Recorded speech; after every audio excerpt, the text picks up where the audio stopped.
You can actually record your entire 24-word seed phrase on this thing. And you go, why would you ever want to put it on nylon? Won't that melt in the fire or something like that? I go, yeah, but you never know when there's some crazy regime change. I sense that we could have a pretty peaceful transition away from all of these things if it's individuals and families making these determinations over, 5, 10, or well, we're at 16 years now, really, but, another 5 or 10 years. The likelihood of like displacing fiat and getting rid of central banks and getting rid of this entire apparatus, I think has a lot of unintended consequences and a lot of unanticipatable consequences.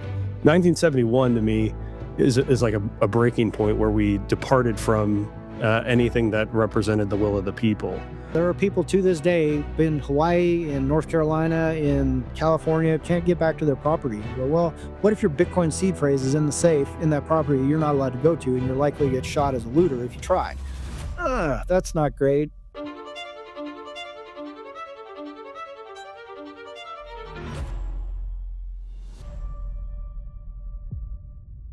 Hey everyone, Michael here with the Bitcoin Way podcast. Thank you for tuning in. Today on the show, I have Daniel White. Second time around with Daniel. We always have really fun conversations. We covered a lot of ground today. We talked about how he believes that Bitcoin changes the future, how he views Bitcoin as something of an antibody for the current financial system. Talk about his new product, the micro seed, a new way of stamping your seed phrase, as well as tons of any important information that you have, really. And we kind of get into some of the weeds of some recent changes to Bitcoin Core and what's going on there, something I know relatively little about and I'm trying to sort of catch up on. So really fun, really interesting conversation with Daniel. I think you're going to like this one a lot. Hey everyone, like I said in the intro, I've got Daniel here. Daniel, welcome back to the show. Thank you, man. It's great to be back. I'm looking forward to this conversation. I told you before, I prepared for this less than any other podcast I've done. And the reason was because we've talked before, we've had some back and forth, and my sense is we're going to have a more fun conversation if it's just fluid. That said, there are some things I want to cover in particular. For sure. So I want you to start with, by imagining the year is 2035. Bitcoin has fundamentally reshaped and changed the global monetary order. You talk a lot about this in your book, which we'll get to.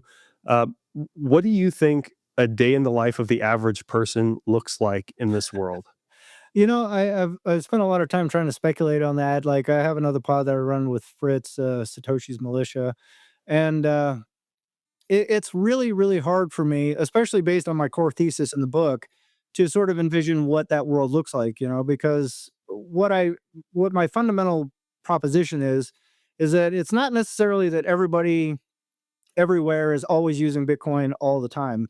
What I think gradually begins to happen with this is that it spreads through necessary important institutions, large institutions, smaller holders hold some, and it just gradually transforms all the incentives throughout the economy in such a way that it kind of affects everything the same way that it happens to individual Bitcoiners. And like, I've known hundreds of people, or at least tangentially on Twitter or whatever, they get on a Bitcoin standard. Next thing you know, they're like eating carnivore and they're doing all this healthy stuff. But it just changes perspectives. It changes the way you sort of approach things. And I think that is going to happen on a global scale.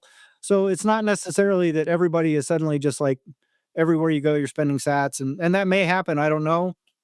But I think what happens is for the average user, the average person, things just gradually get better because the incentives align for the big holders, it aligns for the smaller holders, it aligns for the tiny holders. Everyone starts working in a similar direction, which is improvement of humanity, not necessarily scoop up as much fiat as you can because it's a melting ice cube, if that makes sense. So picturing what that looks like in 15 years or 10 years or whatever, you go, I don't know, man. I think it's a very different world. I think it's probably closer to an Amish existence than a super high tech robot, the Rosie vacuuming your floor kind of existence. But I think it's net positive for humanity writ large, because I think it incentivizes things like focusing on quality and focusing on productivity and getting away from the sort of like what I've been lately calling like the human equivalent of a centralized animal feeding operation, right? Which is what I kind of equate our economy to now. So I don't know if that answers the question or not, but that's kind of where I lean these days. Yeah. So would you say, I mean, something we talk about a lot are like, and this is something I've just really begun to appreciate how prevalent like the rent seeking jobs in society are. Sure. And it's a lot of people who don't necessarily aim to be rent seekers. They believe they're delivering value, but like the financialization of everything. I worked in sales for a long time, and we were helping companies comply with data privacy requirements. And at the time, I thought that felt like such an important thing to be doing because they had these, GDPR in Europe. They had all these overarching requirements. Yeah. And now I reflect on that, and I think about how unimportant it was only important because of the arbitrary decision of regulators, three-letter agencies to impose those requirements and ultimately the costs on people. And so you had to have teams of compliance in legal. And I mean, you have a legal background, I think, so you can probably appreciate that. Do Yeah. you think a lot of that is maybe what begins to get weeded out, and we get back to our roots of, the sort of the human root of people delivering value, and that's how you Yeah. survive and you continue to, progress your way through life? Yeah, I think that's a great way to put it, it's a very hopeful sort of future that I'd like to see happen. I from where I sit, I look at it and I go, the likelihood of like displacing fiat and getting rid of central banks and getting rid of this entire apparatus, I think has a lot of unintended consequences and a lot of unanticipatable consequences. And I think people grossly sort of underestimate them. And the equivalent I make, and the reason I keep bringing up the CAFOs or the concentrated animal feeding operations, is the equivalent is like if you wanted to get rid of the central bank, you go, okay, go burn down the rancher, open up the gates, and let all the cows out. And there's a healthy percentage of those cows that aren't going to make it, right? Like they're just not, they are accustomed to a secure, safe environment. They're going to get pruned down to what nature prunes them down to. And I Mhm. would say the similar thing would happen with even people that are homesteading and things like that. Like they are right on the cusp of losing a lot of their ability to remain self sufficient in the absence of globalized supply chains, a functioning monetary system, sovereign apparatus that protects property rights, all those kind of things. In the absence of those, there's going to be a lot of those people get pruned, and the people in the cities get pruned first by a mile. But it's not going to leave the farmers and the freeholders and all that kind of stuff untouched, because I mean, just like if you're running a tractor and you go, look, I've got my big thing or I've got my solar panels, you go, "Well, what happens when a transistor blows out?" You go, "Oh, well, I'll just get on Amazon." Well, there is no Amazon, you know? So, are you gonna be able to craft your own new transistor off of some baling wire and shit you got laying around the farm? I don't think so. There is still some reliance on that, and like I said, the Amish are the ones where you kinda go, "Yeah, they're gonna be just fine," because Yeah. they've already got this stuff because they live without it already, by choice. But, for the rest of it for the rest of us, I think the best way if you're the cattle in the cattle ranch is you gradually reduce the amount of reliance you have on the rancher, and you gradually incorporate new ways to escape and live outside the pen, right?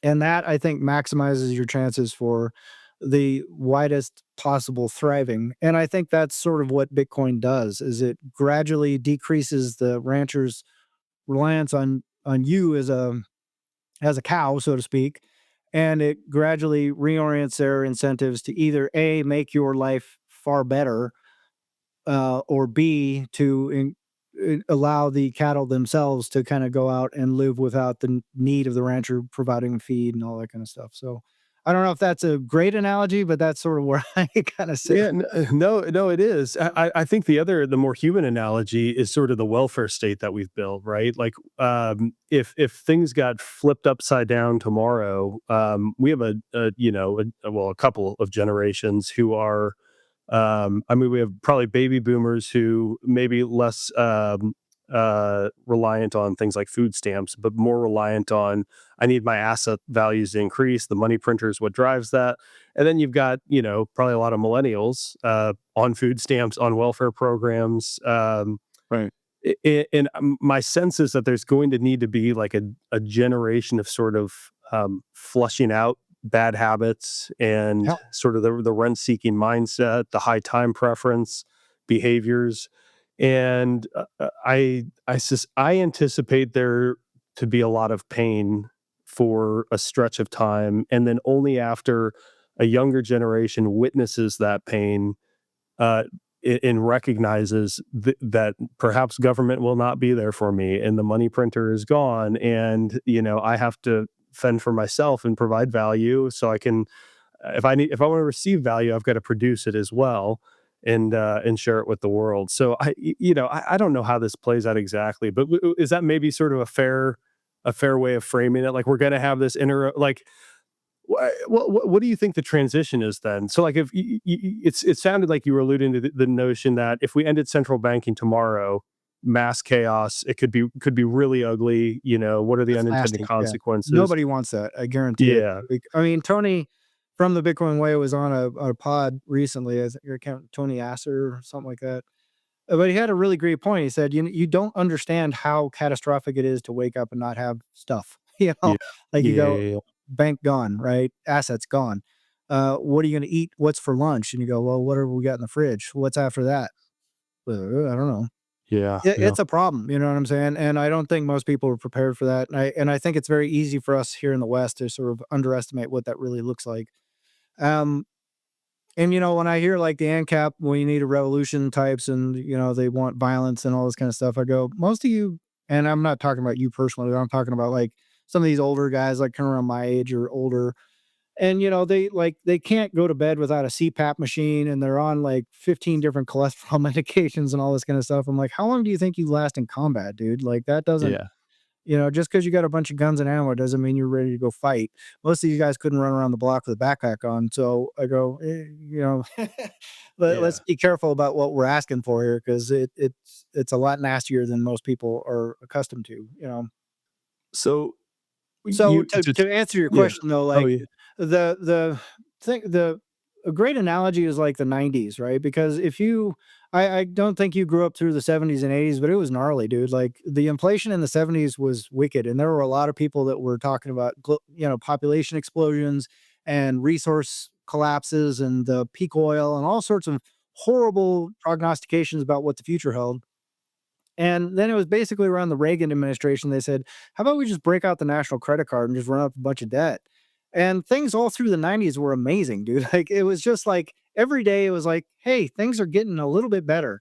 And at the time, I wasn't super savvy about what was going on with the money printing and stuff like that. I was aware of like the gold standard and gold ideals and things like that, but they didn't really resonate with me on the level they do now. But what I can report is for that, 10 or 15 years, things were pretty awesome, man. I mean, we got Nintendos, and there's these people that sort of wax poetic about how great it was back in the 90s.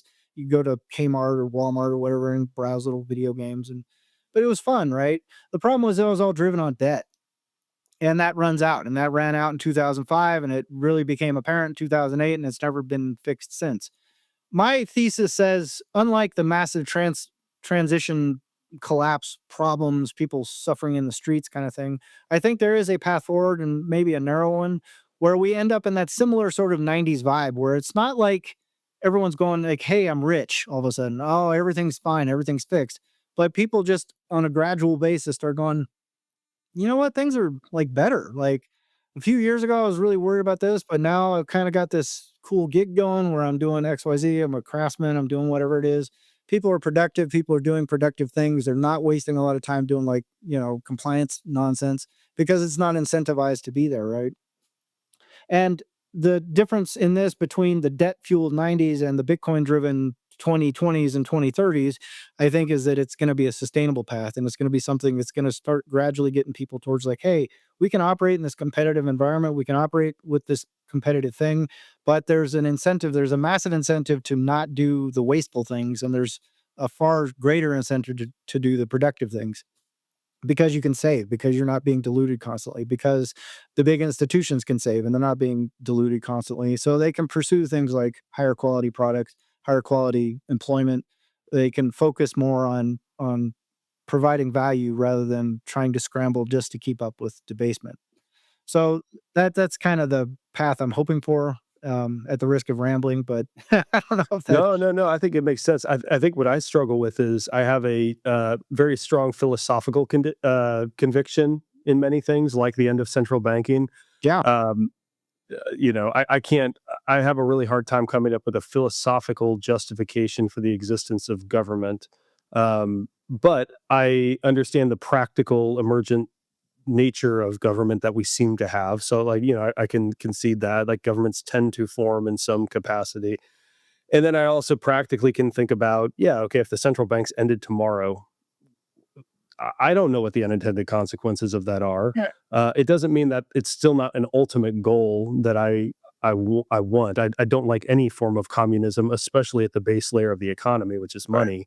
But yeah, I mean, you're giving me a lot to think about, just in terms of, okay, you want this. Maybe it's an admirable goal, but how we get there matters. It impacts a lot of people's lives, right? Yeah. Yeah. So maybe as we sort of go through this conversation, you can talk me off the ledge a bit. So your book is a really good one. One of the Oh, more thank you. interesting, I think I've read, and you talk specifically about power, money, greed, and Bitcoin. And so this book for everyone is The Great Realignment. Could you maybe just sort of you've already sort of begun, but like lay out the thesis? Why did you choose those topics, and what are sort of the things you said about those topics to set the stage? Um, well, I mean, the purpose of the book was I read a lot of economic history, and like all the papers that I published is under legal research were all very much rooted in economic history. And what I found was when you start unpacking history, especially from a legal sense, the problems become a lot less clear cut, right? Like you go, like someone will come along and say, "Hey, they should just allow bankruptcy for this," and you go, "Well, that they've tried that 30 times here, here, here, here, and here.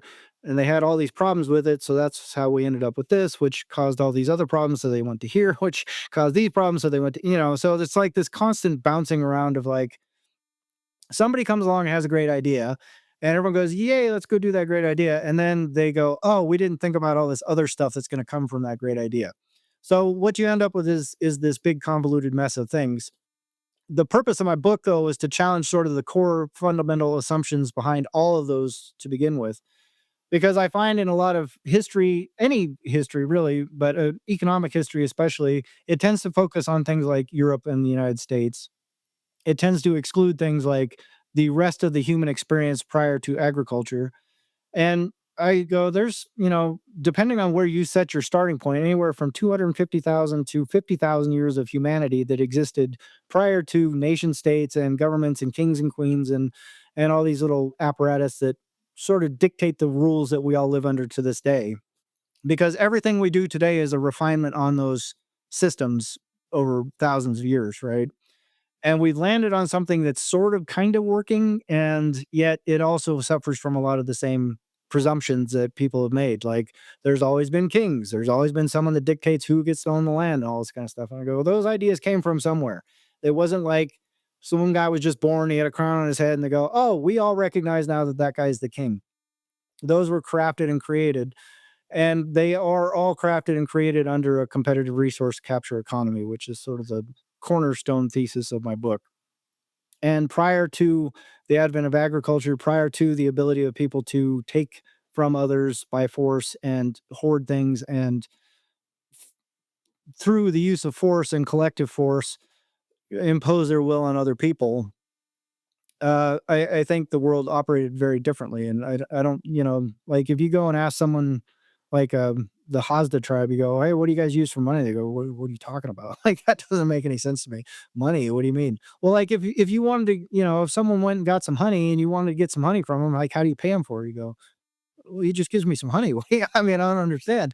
So, and these are fundamental human interactions, and especially when you get closer to the survival threshold, those interactions are not economically driven, they're survival driven, and then there's cooperation. So there's this mix of human emotions and things that have gone into creating the system we live in. The great realignment is just to sort of break that down and go, hey, not all of these ideas about where money comes from, what money means, where power structures come from, where greed comes from, is greed good or bad, and this and that and the other thing. It's just trying to unpack and give people a different lens to look at that whole system, and then sort of focus in on like my thing I was talking about before is like Bitcoin doesn't fix the competitive resource capture economy. It doesn't fix money, so to speak. It doesn't fix sovereignty. It doesn't fix all of that, but it does give you a path forward to get closer to a cooperative state that operates under a competitive environment. So could I make the case that what happened in 1971 with the U.S. defaulting, a default on its the gold backed currency that it had, could you make a case that while a lot of these things that you've described historically have been emergent, that there wasn't sort of this consent amongst the people to do what we've been doing for the last 50 years? Um, Like you're right. Like there's not a king born with a crown on their head that everyone just acknowledges as king. right. Um, Over some period of time, people were looking for a leader, perhaps, and they needed some sort of governance organization to society, and we've landed on different methods of doing so with varying degrees of success. In 1971, it feels like we had a thing that we sort of agreed upon to some degree. You could argue that, the creation of the Federal Reserve, was also not really necessarily consensual or the will of the people. But as long as it was backed by gold, there was some semblance of what we had agreed upon for many, many hundreds of years or millennia, you could say, with the gold standard.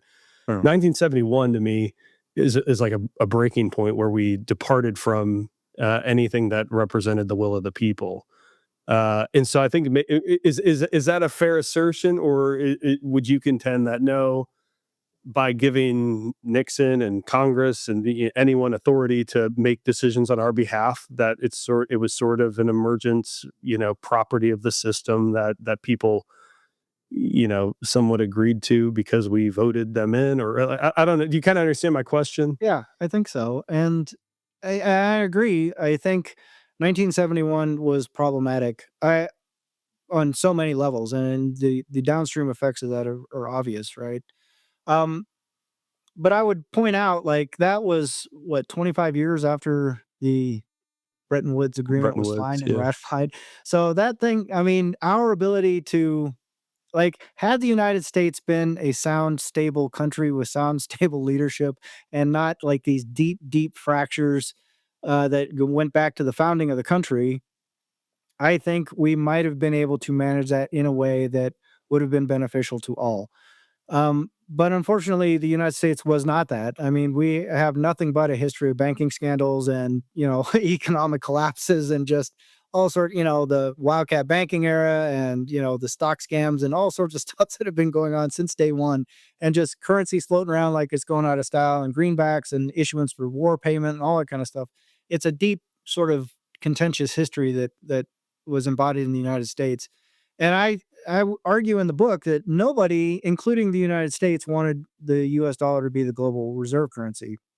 That was a pragmatic choice at the time because they went, well, how are we going to stabilize this great big mess that we created? Because Europe was basically a crater. I mean, it was just a smoking Mhm. ruin at that time. They had no industrial capacity. The United States, everybody had shipped all their gold to us. So the US was sitting on the only industrial capacity in the world, meaningful industrial capacity, and we had all the gold. So you go, well, who are we going to have, like create a currency to help stabilize this and get us back from this mess that we made?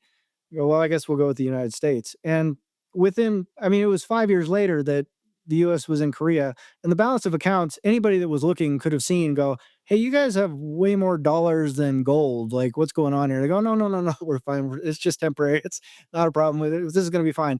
And then by the time Vietnam rolled around, Eisenhower told everybody, like, hey, these guys are going to come and wreck stuff. And everyone went, I don't care. I mean, we got American graffiti, right? Everyone's got a car, everyone's got a house, we're all doing good. So what? Everything's great. Then the 70s hit and the balance of accounts issue became so acute. Nobody looking was like, you guys are going to pay us back, right? Like everyone just went, oh, they're 100% going to default. There's no way out of this mess. They have created way more dollars than they have gold.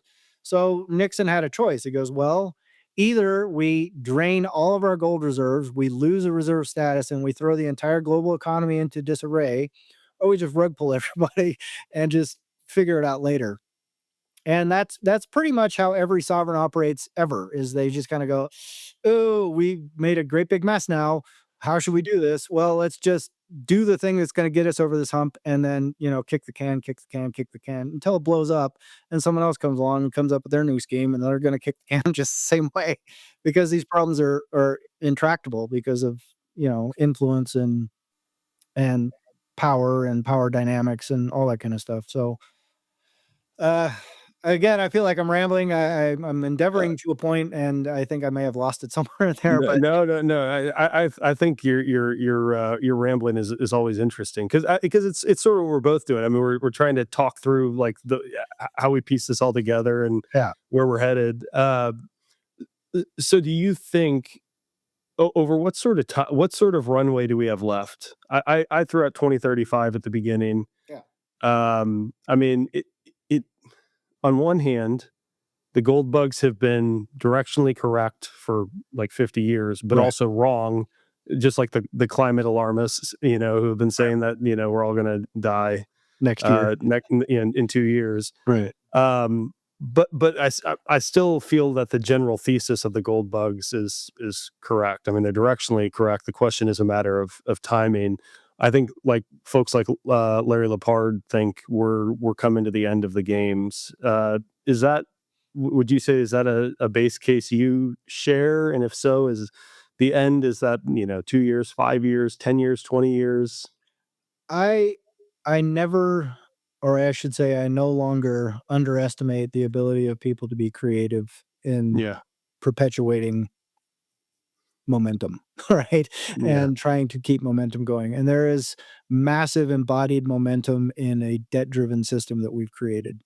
hmm, And the massive technological advancements, I think, have only accelerated that momentum.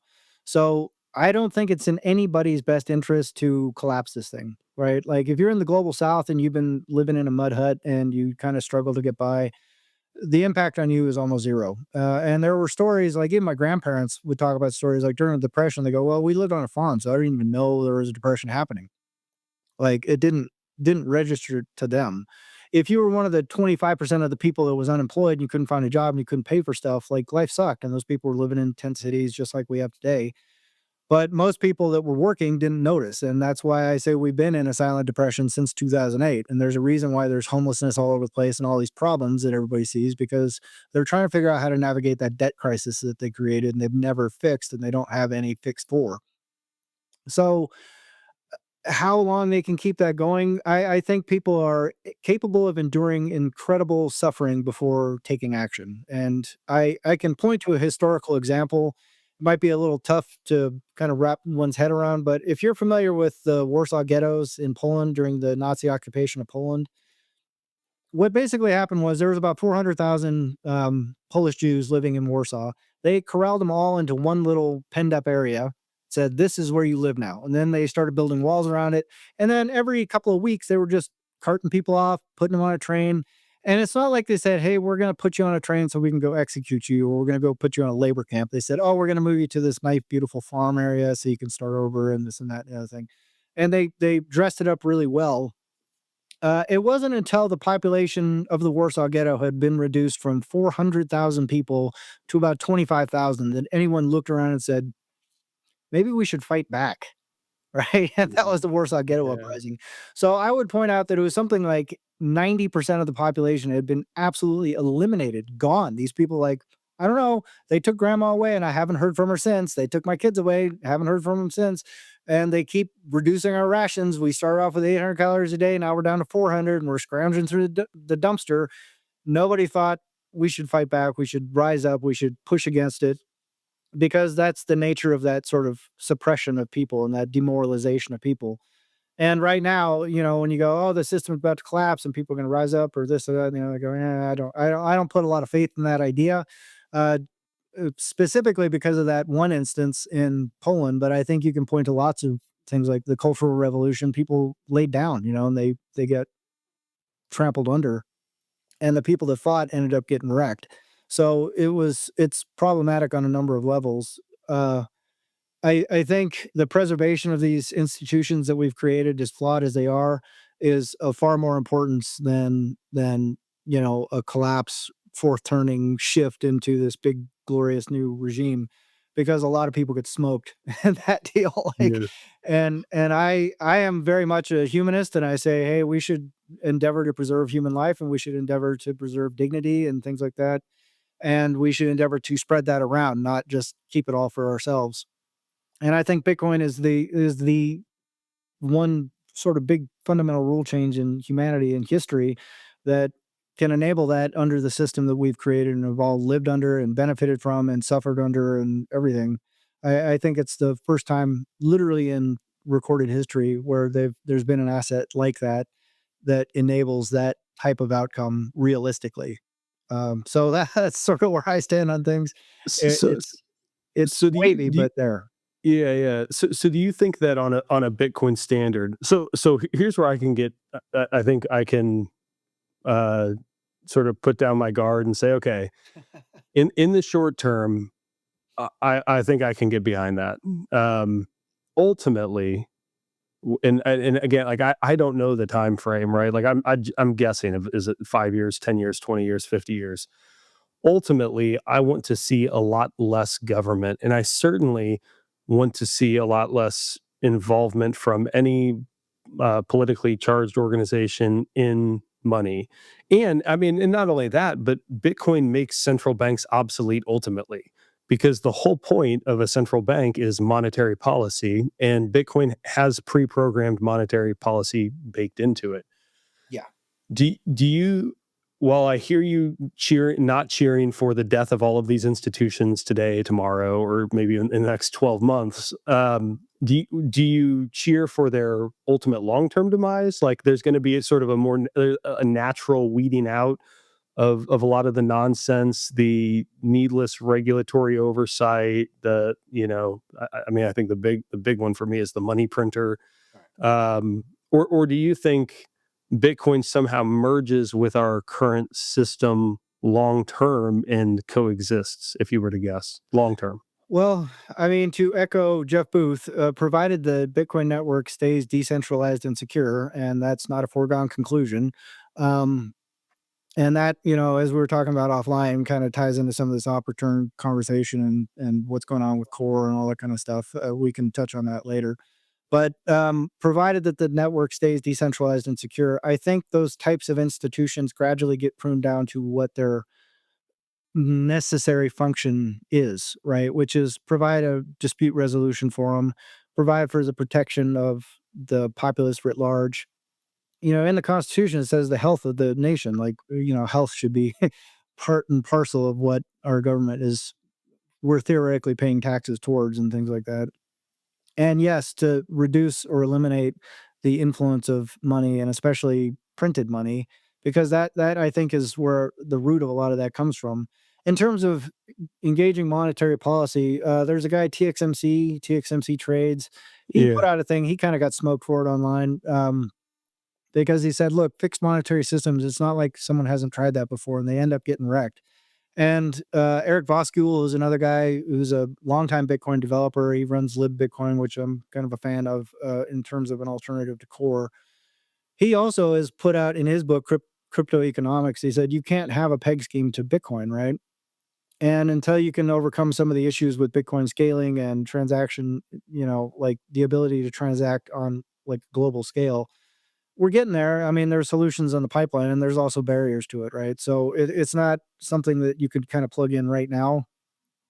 But the broad thesis being is like I personally believe that change, that positive shift towards a world where people are just kind of walking around every day and every day is just a little bit better, I think is going to happen much faster than people anticipate, especially because of the things that like Larry Lepard is warning against in these sort of potential collapse scenarios and crisis scenarios and things like that.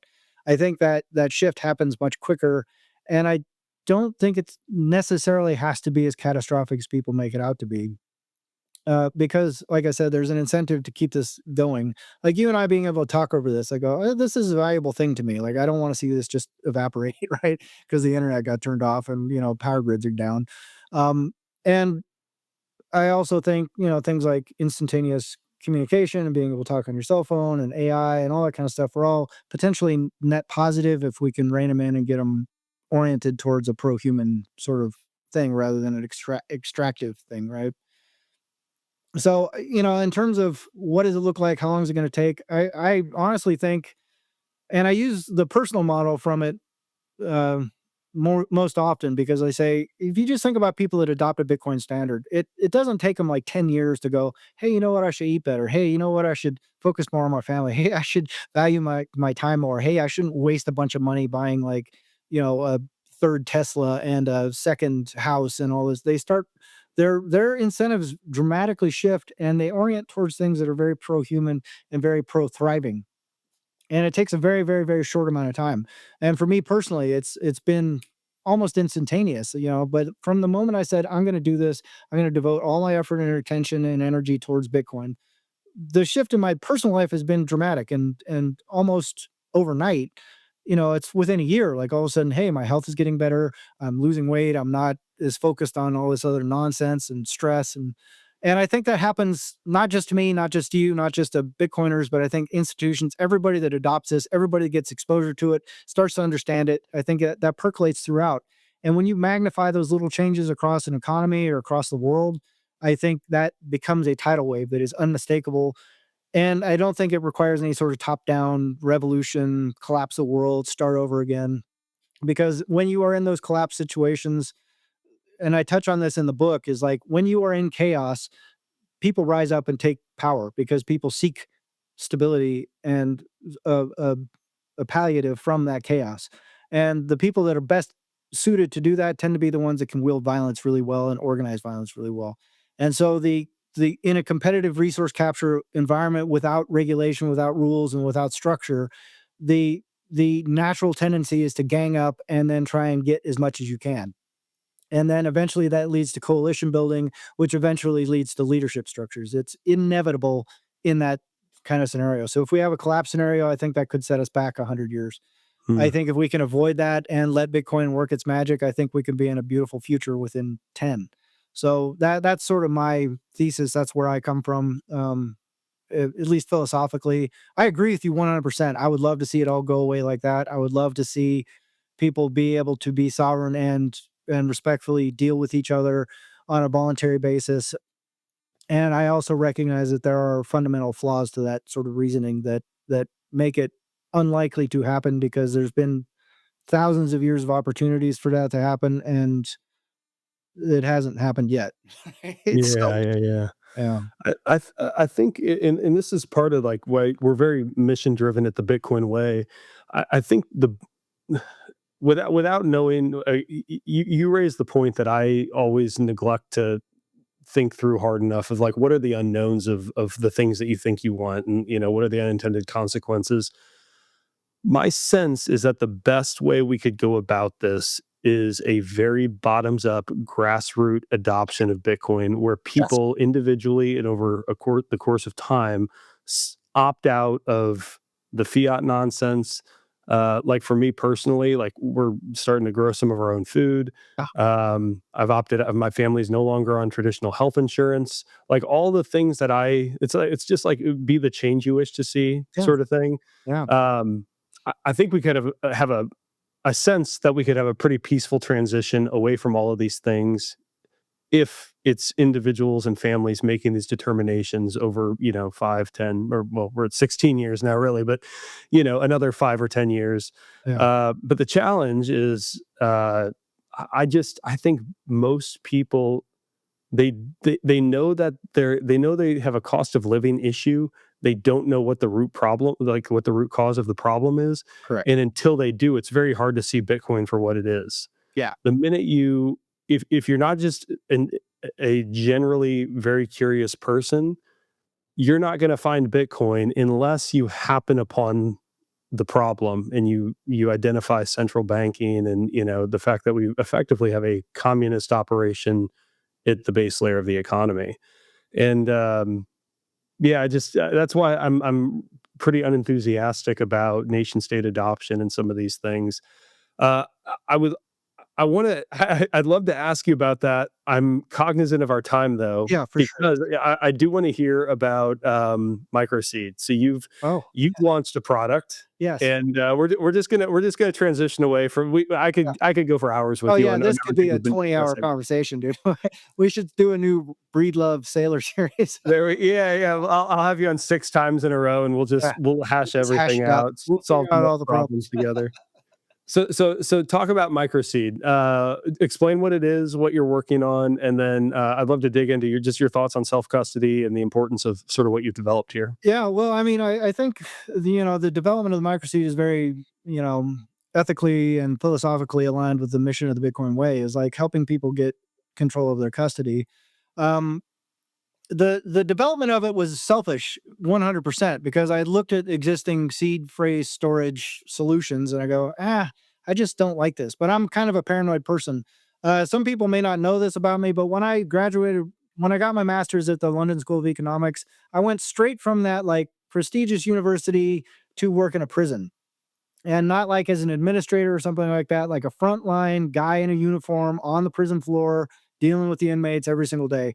And that was so eye-opening, of an experience because I wanted that experience. I wanted to see what it was like working in, like, that high security environment with people that everybody in polite society, they cross the street to avoid. They call the cops on when they're standing around too close, and I was having to, feed these people and talk to them every day and deal with their conflicts and deal with everything.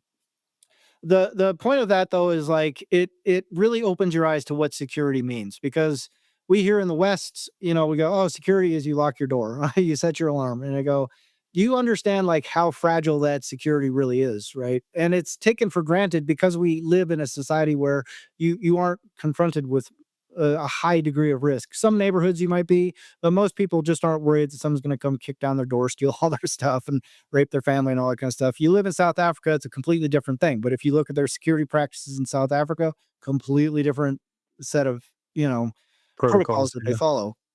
And so the similar thing kind of comes with the seed phrase thing, right? And like to Tony's point the other day on his interview, he said, people don't understand what this is like.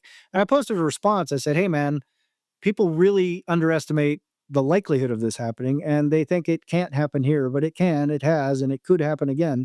And you don't want to be caught flat footed.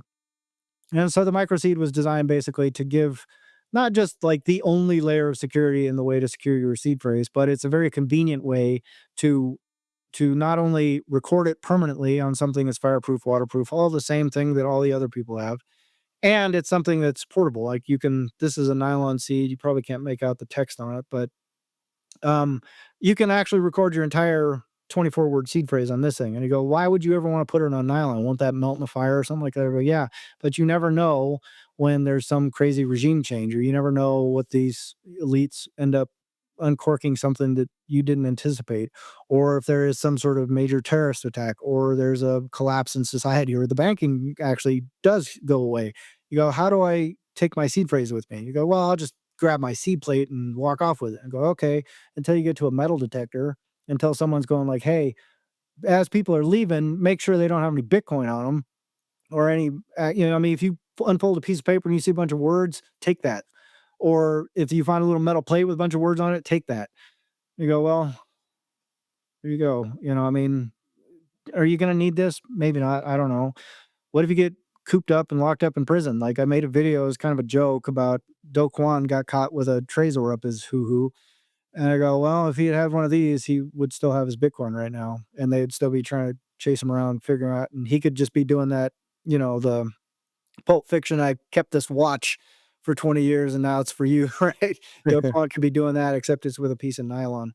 So there are reasons, whether it's airport detection. I mean, technically speaking, every time you cross the border, and if you got 10 grand on your, strike wallet on your phone, you're technically violating export controls on your currency, and you're violating import controls on the way in.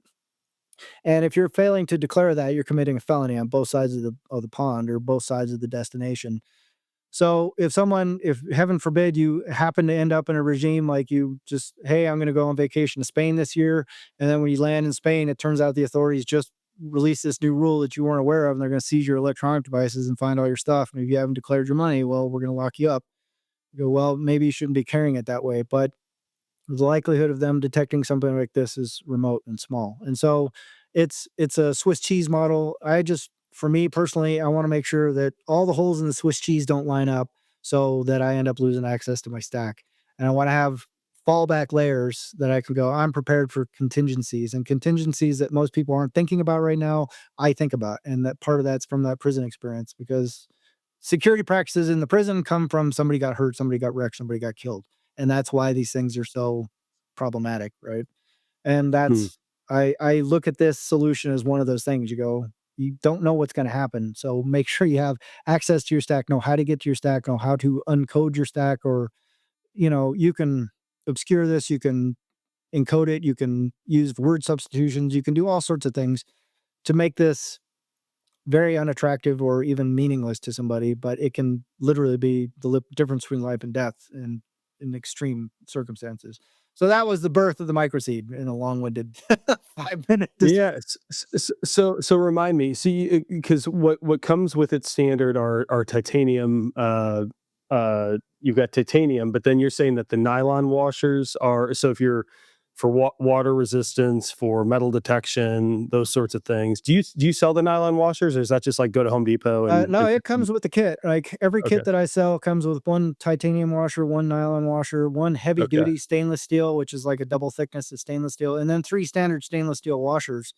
And one of the things I liked about it personally for myself is like I can stamp these things out. Like it's so fast, like because everything is aligned for you. You don't have to spend a lot of time tinkering with it. And because the lettering is so small, it's really hard to read by the naked eye. You need magnification to see these things properly. But B, it also makes it a lot easier to stamp into these surfaces, right? So you get these nice deep impressions with just one little tap. Where some of the other solutions, you're sitting there whacking away with this thing, and you got to hit 2 or 3 times just to get an indention that's deep enough that you go, okay, that's safe. And on top of that is like if you make a mistake or you go, oh, I want to open up 10 wallets, you go, okay, well, now I'm gonna do multi-sig. I'm gonna do this, I'm gonna do that. You can buy titanium replacements from me for 70 bucks for 10 of them. So it's 7 bucks a piece, right? You go get another plate or whatever it is, those things 35, 40, 50 bucks. I go, well, how many of those are you going to buy? And then wait for them to show up. But if you really just go, oh man, I just thought of this. I want to make sure that I have a Bitcoin wallet for my kid, my son, my uncle, my aunt, and I want to put a million Bitcoin or a million Satoshis in each one. You can just go to Home Depot and go like, hey, I need a pack of fender washers, 1 inch by a quarter inch. And they go, yeah, here you go. It's $1.50. Here's 10 of them. Here's 100 of them, whatever you want. And you can just sit there and stamp that out. Nobody has to know. And they're just as durable as anybody else's. But it's just you can bang these things out. You can move wallets around as often as you want. You want a new seed phrase? It's going to take you 10 minutes and 50 cents at Home Depot. So that was part of the solution there is like I wanted something that was small, discreet, that I can carry with me, that I can hide somewhere. Like if I, if and I'm not giving away my security practices, I have whole layers of this shit, but the the point being is like with a little 1 inch washer, I can bolt that to my engine block. I can screw that to the bottom of my desk at my office. I can have a 12-word seed phrase and then have 24 words on it, and only I know which one's which. I can say this word starts here and that means this, and this word starts the second one. I can have fake words on there. I can have all sorts of ways to obscure, deter, detract, move, obfuscate, hide, and all that comes with the kit. My thing is like as long as you have the tool, you have sort of unlimited options about what you can do with that tool. Whereas others are kind of like, well, here's the plate and here's a rudimentary tool, and it's not to say they're bad. I think it's a great solution. I think they're very sturdy and they're excellent places to permanently record stuff. I also think you should have backups to that are a little more portable and easy to hide, you know? Yeah, yeah, yeah. No, no, I like that a lot. I mean, it makes a lot of sense, and it's sort of like one of the battles we face when we're talking to people about 100% self custody, Yeah. not key sharing, no KYC, all of that Right. is there's sort of a fallacy that you're a single point of failure. And I understand the premise. It's like if you lose your seed phrase, but maybe part of the point you're making here is you don't have to have one copy of your seed phrase in one place, and Right. with this solution you can do it incredible. You can make share parts of a seed phrase with Right. trusted family, friends, spread them across geographical locations very, very cost effectively. Oh, So yeah. if you've invested in a hardware wallet, you're running a node, everything feels like it got expensive. You don't want to drop $50 on a seed plate. Okay, how about you can make 10 copies for a couple bucks for, just go to Home Depot or Lowe's or Yeah. whatever. So I love that. What do you think? Uh, so I guess portability is actually probably maybe the biggest takeaway for me. Well, and I think just how discreet you can be with such a small. The fact that you can, put it on a piece of furniture and no one would ever know because it looks exactly like the same washer that's sitting on the other leg of the table or whatever. Um, any other sort of advantages that you were aiming, like gaps in the market that you felt you were trying to fulfill? Well, partly like these things can also be covered with um things like plastidip. I actually have a video. If you don't know what plastidip is, they use it to dip like tool handles in. It's this really tough, durable plastic material that doesn't bond to steel. Right? So, I mean, it sticks, it's tight, it's hard to remove, but, I went and got these little silicone chocolate coin molds from Amazon for like a dollar, and I took some Plastidip and I just spooned some in the bottom, and I put the coin right on top, let it dry, and then spoon some more on the top, and what you end up with I ended up with this little orange coin with a little sailing ship on it that looks like it's a chocolate coin, right? You can poke a hole in that, put it around your neck, and you go, "What's that?" "Oh, it's my good luck charm." "Yeah, my kid made this in kindergarten." "Oh, neat." Or there's chocolate coin molds out there that you can have like a little Snoopy face, or you can have a Charlie Brown thing, or it's a little puppy, and you can turn these into little pendants, emblems, whatever. The thing is, if you lose that, you go, eh. Like someone picks that up, they're gonna go, well, what's this? I don't know. Throw it out, right? Unless they just really fall in love with this little shitty orange thing that they found, or this Yeah, yeah, blue thing, and they go, oh, this is the most precious thing ever. But the likelihood of them like wearing that around their neck for the next 20 years and then one day deciding, I wonder what happens if I peel all this shit off and see what's underneath it, right? Like it's practically zero. So the overwhelming likelihood is like if you had it around your neck and you took it off at the gym and you forgot it, and you come back and you go, oh shit, I left that thing at the gym. It's not like you set down the Titanic diamond. Because someone finds that in the gym, they're gonna go, "Oh, I like that. I want that with me." Just like if you left a C plate sitting around, you'd go, "Ooh, eh, eh, eh," provided someone knows what that is or figures it out, or even if they're just curious, they go, I wonder what this is. And they go show it to all their friends. They go, dude, that's a Bitcoin seed phrase. What's that mean? Oh, here, just download Electrum, do this, enter those words, and then transfer that to Coinbase, and you got yourself a lot of money. So this thing prevents a lot of that kind of stuff. And it's that ability to hide it that way, I think, is one of the biggest reasons why I think it addresses something that's not present in the market. Because like if you try and take a roll of washers on a plane, all it takes is one nosy TSA agent to go, "Hey, what's that in your pocket?" "What is it? I yeah, need to look at that," right? Or if you have a little titanium plate, maybe that'll fly in your check baggage. But if it doesn't, all it takes is that one TSA person to go, "Hey, whoa, whoa, whoa, what is that sharp?" You go, "Well, no, you can't look at that," right? So what are you gonna do? yeah, Check that? Are you gonna put that in the bottom of the plane? Like, "Hey, there's all my Bitcoin. It's in the bottom of the plane right now." You go, I don't like that. yeah, But 10 minutes before you hop on the plane, you can stamp that all out. You can keep your seed phrase bolted up and you can fly off to Zimbabwe or whatever, and you still have this thing on an island washer or whatever.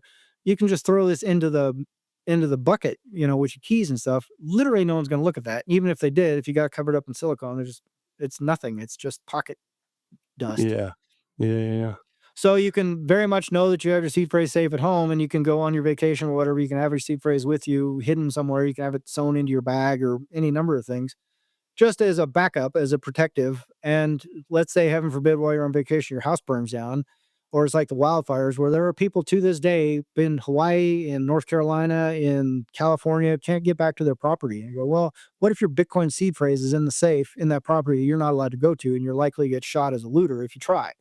That's not great. Gosh, I hope they don't bulldoze that because I don't have that written down anywhere else. And I don't want to carry it around on a piece of paper in my wallet just in case that happens. So what's the solution? I go, well, it's just this Here you idea go. of Yeah, yeah, yeah. you know, And for anyone listening to, if you, I think everything you said is very reasonable. If people are still concerned that somehow someone might be playing around with the thing that you pretended like was, a little keychain your kid made or something, that's what passphrases are for. So you had right. a 25th word that you can remember very easily. Yep. You can keep, and the good thing about this is you could stamp your passphrase into, we like keep them separate. Yeah. keep them separate, but you've got an easy way to stamp it and secure it, some other way. Yeah, we can make drop Um, wallets with it, you can have fake wallets, you can, and there's unlimited ways to skin the cat. The thing is that the biggest thing for me is it gives you a lot of optionality, and it is restricted by is your creativity, because, like, you could turn the Lord's Prayer or whatever into your seed phrase and just do a word substitution and have a cipher somewhere that tells you what that is. And so even if someone's telling me, "Oh, the Lord's Prayer, oh, what's that all about?" You go, "Oh, it's praise Jesus," and they go, yeah, yeah, "Okay, well, yeah. here you go. See you later." And then you still have access to it, with a very, very simple cipher substitution kind of thing. It's not rocket science. And like I said, it's just your creativity that is going to limit how well you can obscure that Yeah. phraseologies. I I love it, and I can tell that the hardware that you've put together is precision, high quality. The hammer's awesome, man. Thank you. That thing is solid. Yeah, Yeah. you don't have to hit real hard with it. I don't imagine. No, So, it's a very, very light tap, and yeah, and thank you for that. I mean, that's the funny thing about it is, like, some of these other solutions, I go, yeah, you can figure that out in 10 minutes, and the DIY people just figure that out like that. But I go, this took a lot of effort, man. Like, it, oh it took yeah. a couple 100 hours to just figure out how to make this thing work. And then the machining that's involved, like, just to get the precision, because 1 millimeter letters, you can only have like 0.2 millimeters of variance before it starts getting wacky or overlapping and Hmm. stuff. And so we're using like RAM EDM, which is like this really specialized machining process to get the channel cut out correctly. And then we're holding to like 0.02 millimeters of tolerance in some locations. Even then, it's tricky as shit to get that all to work. So it took a little bit of doing. Even then, there's still a little more play. I've got a version 2.0 that's in the pipeline right now that's going to tighten up a lot of that stuff and make it nearly effortless. Like, you literally just drop the thing in. Like, you're basically there now. You can just drop the punch, hit it, and you click, and then hit it again. So easy. So the big I think probably for me the biggest thing though is it encourages you to record your seed phrase immediately. Because a lot of people will spend all the time to set up the wallet and do all this kind of stuff. And for a lot of people, that's just a technical challenge. It takes a lot of brain power just to make sure they're doing it right. By the time they get to that, the likelihood or the desire to go and grab another thing and spend 2 hours stamping out this, it's like it's very easy to put off. And I've done it myself where I go, I'll do that later. And so I end up with this piece of paper somewhere in a drawer that's got, a couple $1,000 worth of Bitcoin on it or whatever. I go, that's not great, dum dum. Like, yeah, but I'll get to it. I'll get to it. I'll get to it. And the micro seed just makes it so you go, well, it's going to take me 10 more minutes. Just get it done. Or the next day, especially once you practice with it, you'll see, like, oh my God, this is so fast. Like, there's just no barrier to making sure that you record it. And at least you have that one piece, and then you can maybe transfer it to a bigger, heavier titanium plate, and then you can iterate from there. But at least at the bare minimum, you have that one thing is permanently recorded and is somewhere safe, whether it's bolted to the back of your fridge or you stuck it on your engine block, or you got it bolted to your desk at work or whatever. I mean, there's just a lot of ways to keep that thing safe. So Yeah, I love it, man. Well, hey, we're starting to get close to the end here. So let's talk about this was not part of the plan until we hopped on together. We were talking offline, but a lot of buzz going on with Bitcoin Core. ooh, yeah, So opera I have core. not I haven't dug into this. It sounds like you've been sort of researching the last few days. My understanding is they want to remove this 80. I think it's like an 80 byte limit on op Yeah, return. 83 byte limit on Okay, so basically allow a lot more arbitrary data. Uh, potentially. is kind of the way I'm understanding it. Maybe why don't you sort of fill me in, and then I can have an uninformed opinion on it. Fair enough.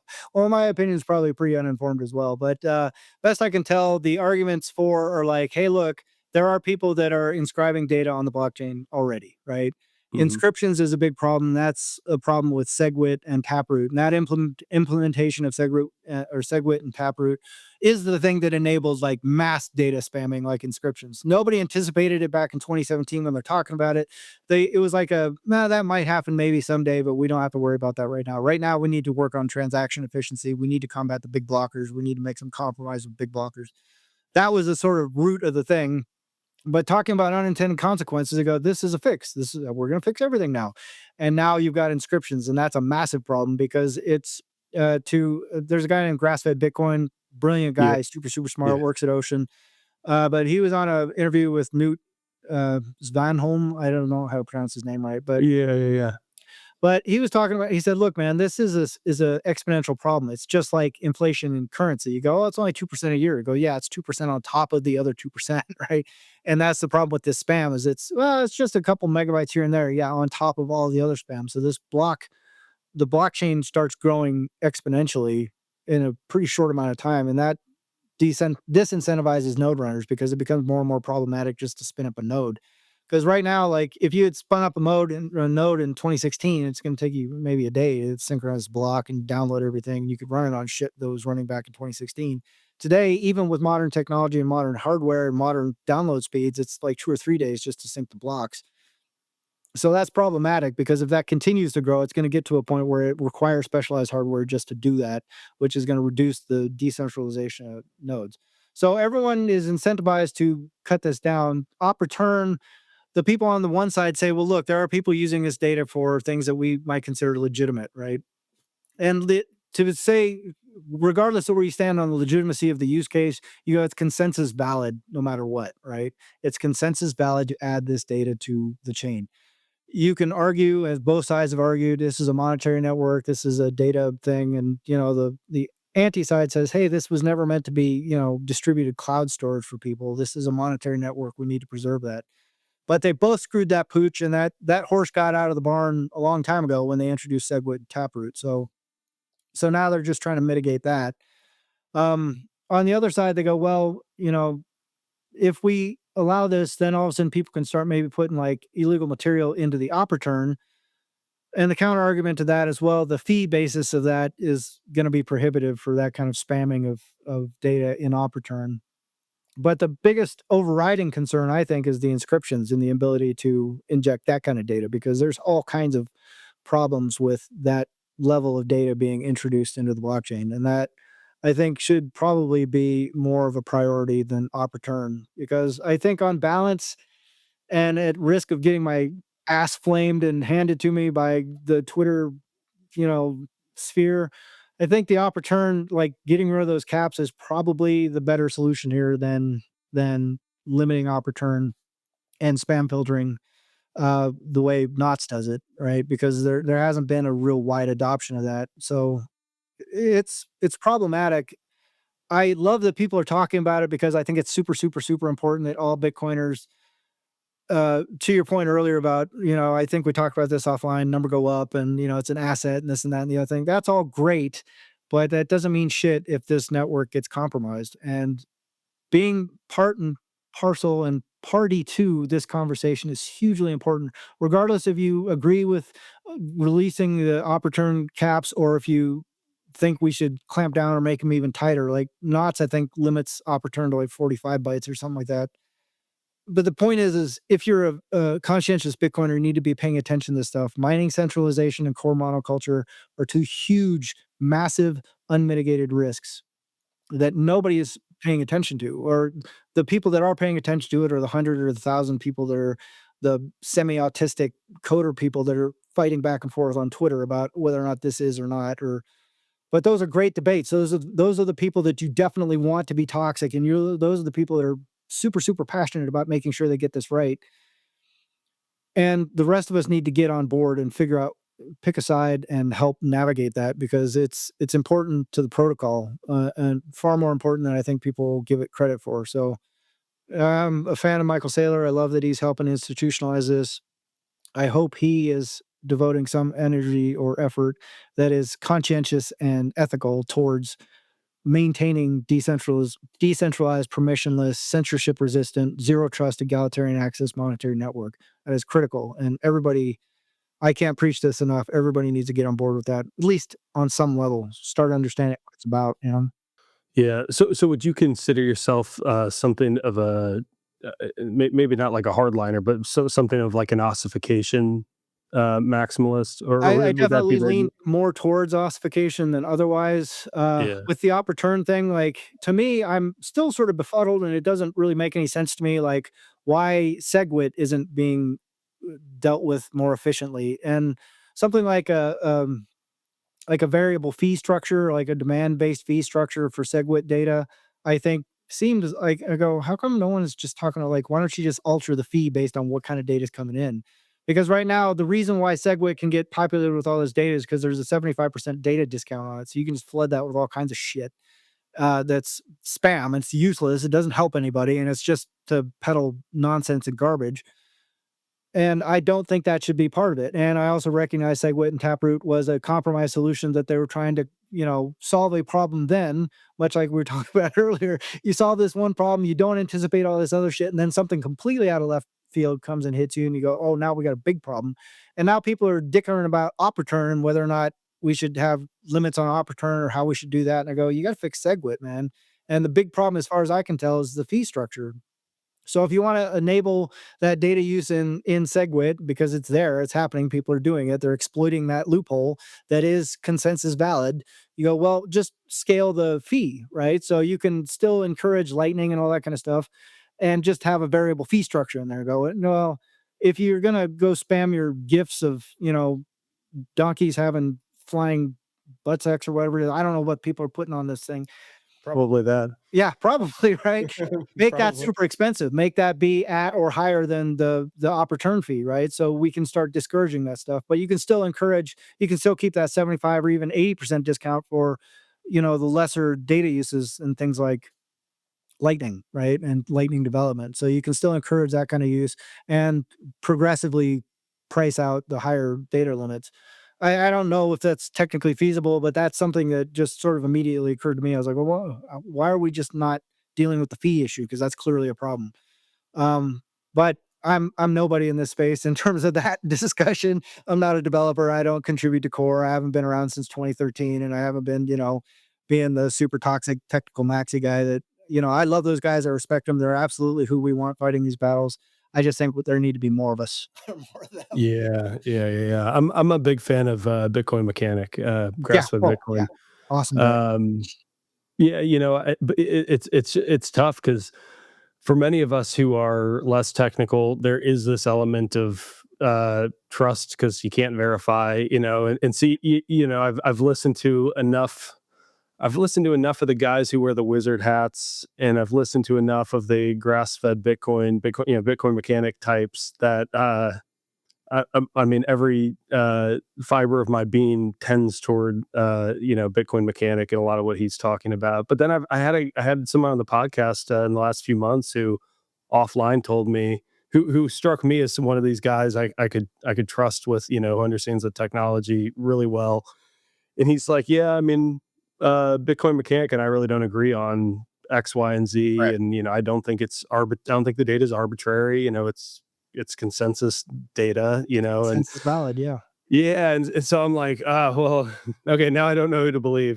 So it's I think everyone just needs to do their own research to the extent that they can. It doesn't mean you need to go do a development boot camp so you can go in and into GitHub and read the code and all the notes, but Right. listen to both sides. There were probably people even back during the block size wars who didn't really fully have a grasp. It was obviously a more technical bunch, but there were probably a lot of people who would come into it more as libertarians or, free market types who didn't have a grasp on that. But, if you don't really understand something if you can't explain it well. And so if, there are people who are explaining both sides well, and I Yeah. think you just have to make that determination and take whatever stand that you can on the side Yeah. that you think that makes the most sense. But I agree with you I, I'm 100%. I'm a monetary maximalist, and so Yeah. anything that Detracts from that that. might impede that is like I think that is the hope of Bitcoin, and there are so many other useless blockchains that would love to have your business if you want to put Spam your donkeys bullshit on there. having sex or whatever Right. you said, like go find those projects. They'd love to have you because they're bleeding out at the moment. So, Right. um, okay, are you good on time? We've gone a little bit Yeah, over. I I, want I'm good this afternoon. I'm to. pretty open. It's either this or the golf course. So probably Oh, schedule. hey, I don't want to impose. No, it's Okay, it's probably better for me. But Okay, so I wrote down. Hang on, remind me what we were going to talk about here. Monetary aspects of Bitcoin. Oh, I expressed to you. So I told you that I might have a big. I won't reveal what, but maybe a big speaking event yeah, here in the near future. awesome. That was not expected. and we were talking about what I might discuss, and I was expressing something that I mean, people listening to the podcast are probably sick of hearing about this or Bitcoin banter, but like my base case is that ultimately central banking has to go away, whether that's in a massive crash, which I think I agree with you could be very ugly, or over time as individuals adopt Bitcoin, we opt out of the system. I have this fear or concern rather that um, if we aren't using Bitcoin as currency, so the example I always use is if governments aren't purchasing fighter jets with Bitcoin, a scarce decentralized monetary asset, that the forever wars don't end, right? And that's one example. If the money printer can continue in its current form, the forever wars don't end. I think the forever wars are like the big promise of Bitcoin, like the low hanging fruit that could be resolved and everyone can agree on would be incredible. And obviously, that's just one such example. Do you share the concerns that I have that we could trend in a direction where people buy into the Bitcoin is just another commodity? It's just digital gold that sits in a vault. It's just digital capital, a way to preserve wealth, and somehow we end up in a world 10 years from now where we're not using Bitcoin as money, or am I missing the game theory and the incentives at play, and that's gonna happen? I, it's that's a great question, and I love your perspective because I agree with you 100%. It can't just be a commodity, right? Like it can't just be a thing that you sit in a hole somewhere. And Guy Swan put a post out, and I gave him a little like reply. I just said, but I framed it like a little script, right? Where it's like, Normie, why did the central banks lose control of the global monetary system? Or how did you lose control of the global monetary system? And then the central banker says, gradually, then suddenly. And then the Bitcoiner is just, so uh, I think that commodification of it is inevitable, right? But it's the same way I think for individuals. Like I think an individual experience with Bitcoin scales to institutions because the institutions are not monolithic entities. They are comprised of human beings, right? And from the bare bones mailroom guy at BlackRock all the way to Larry Fink himself, they're all being exposed to Bitcoin ideas. And whether you call them practical or evil or misaligned or malaligned or however you look at it, it is affecting them whether they like it or not. It's kind of like if you gave someone a cure to a disease, it might take a while. They might go, I like being sick. I don't care. It doesn't matter what you think. It's going through your system and it's going to affect you one way or the other. You don't have a choice in that matter. And I think Bitcoin has crossed that threshold already. And I've said on podcasts before, I consider it like a cure to cancer, right? And you go like your body's riddled with cancer. Let's say the global economy is your body. And right now we're the muscle cells. We don't really matter by ourselves. Like if you're just one little individual muscle cell, like those things get killed if you get hit with a baseball, right? Like it just gets bruised up, gets smashed, they get refiltered. No one gives a shit, right? The things that are important to the corpus are the organs, and the organs are the big thing, right? So right now the muscle cells have already got this inoculation. It's already flowing through the muscle cells. So people like you and me and all the individual plebs out there that are stacking sats and promoting Bitcoin, those are the muscle cells that are getting fixed. But that is also now trickling into the organs. And the organs are now infected with the Bitcoin cure to the fiat cancer. And it's as it affects the organs, I think systemically the same thing would happen if you had like a muscle cancer that was infecting all your organs, and all of a sudden your muscles started getting better. You as a person would start going, oh, you know what? I can kind of get up. It's better. My organs still really hurt. I still feel like hammered shit, but I can at least walk around the block. That helps the entire system get better a little bit. As the organs start healing, that helps everything else get better. So next thing you know, the health of the system starts recovering because that inoculation is working through the system and fixing all these things, all these problems that are now so maligned and so corrupt and so rotted by this cancer. I think it starts fixing that slowly, gradually, then suddenly, right? Because there's one day when you get that cure or that inoculation against it, the cancer gradually, gradually, gradually, and then one day you just wake up and go, man, I feel really good today. Huh, cool. And then cancer gone. And that's how I think this is going to infect the system. So the commodification of it is the same way as when people get into Bitcoin. They go like, "Oh, I want number go up," right? Like they just go, "Hey, that guy said he bought like 10 Bitcoin in 19 or in 2012, and now he's worth, millions of dollars. I want to be the guy who buys a little bit of Bitcoin today and I'm worth $1 million later on." But that's a commodification idea, right? And so these institutions are coming in. They go, "Oh, we're going to do this. We'll apply our little fiat games to Bitcoin, and we'll rehypothecate and make paper Bitcoin, and do all this bullshit." And da da da da da da da. But I think sooner or later it just becomes obvious, like that's not the best way to do this, right? It's far easier just to kind of stack. But then in terms of transaction volume, people like you and me aren't going to be transacting that much on the base layer. But you know where those transactions are going to come from? Settlement between institutions constantly, right? Like, hey, we need to balance our books. And in the past, that was pieces of paper and accountants emailing shit. Today, it's like, well, why are we going to settle on paper? We can just settle. Like every Yeah. day we can have a daily settlement about you owe us this, we owe that. This is how much, you sent us 5,000 printers. We owe you 6.2 Bitcoin for it or whatever it is.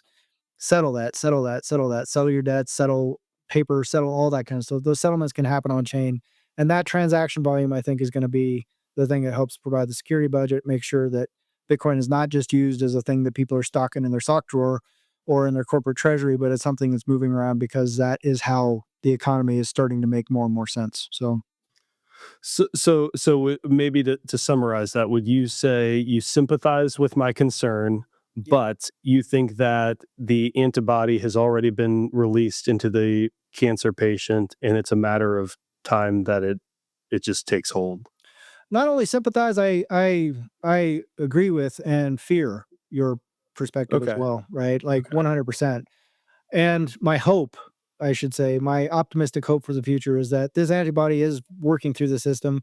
And based on personal observation, personal experience, and just seeing how this has worked with other people, I think it happens on a systemic level eventually, provided the network stays decentralized and secure. Yes. Then Yes. this fix works its way through the system and affects everybody involved in it in a positive way. Unlike the debt incentives, this is a savings incentive, 100%.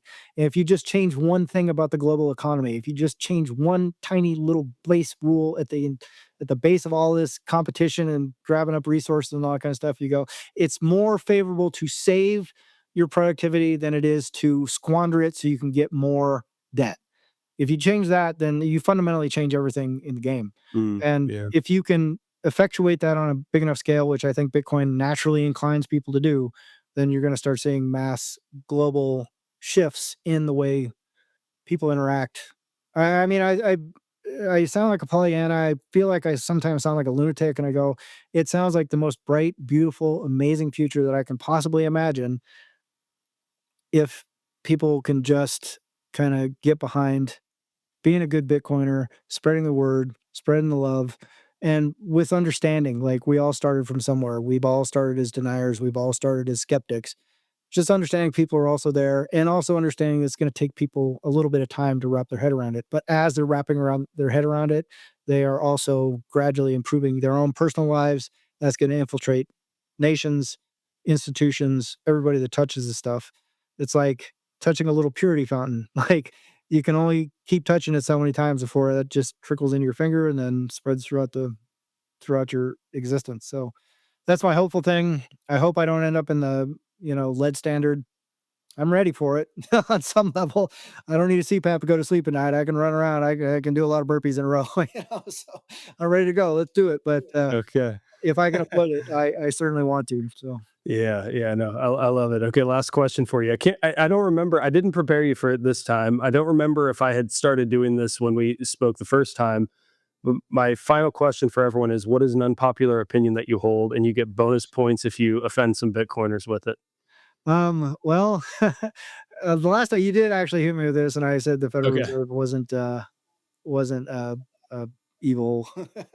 Yeah, I said it was a compromise solution. I'm sure anybody that saw it was like, "Fuck this guy."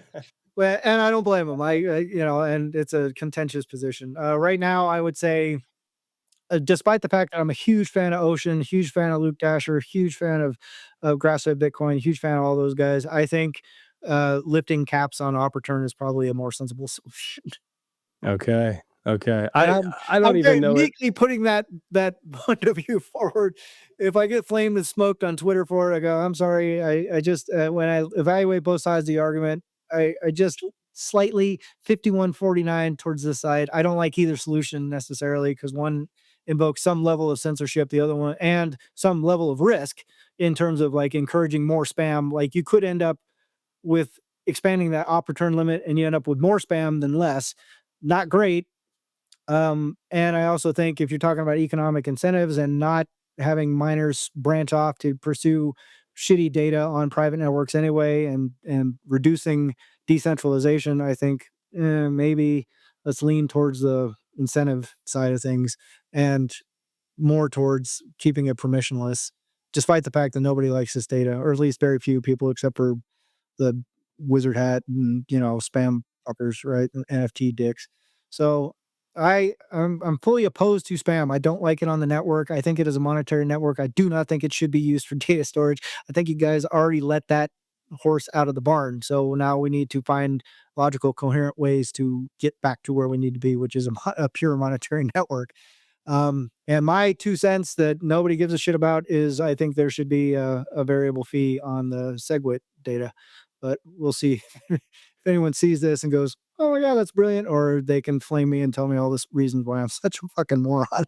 So, Hey, hats off to you because I didn't remember your first hot take at the end of our last conversation, which shocks me that I didn't remember that. You've definitely come up with two of the more controversial hot mm, takes. I don't have enough ammo in the chamber to fire back at this one today because I just don't know. I will say I had Michelle Weekly on recently, mm. and I've had her on twice as well. And this last time, her hot take was the strategic Bitcoin reserve is stupid, and that Trump will be the last president of the United States. And so she's in stiff competition for one the more fiery hot takes. But for Wow. such a nice guy, you've come up with some really good ones. So Yeah, hats off to you. thank you. Hey man, this was great. I appreciate you going over a little on the time, and Yeah, like I no, said, you bet. Hey, why don't you give a handoff real quick? Where can people find out? oh yeah, Tell, yeah. tell about your book, Microseed, anywhere else you want to send them. Well, I would encourage everybody to check out the microseed. You can read my book for free. It's on tinmoney.medium.com. You can buy it on Buy Amazon. it. No, no, buy, everyone buy it. Get a hard copy and do it Yeah, the right way. yeah, Support them. dog ear it. Yeah, thank you. Appreciate that. But yeah, you can find it on Amazon. It's a great realignment, power, money, greed, and Bitcoin. And I would encourage everyone, whether you get one or not, I think it's a great solution. Like I said, I did it for selfish personal reasons because I value layering in my seed phrase security.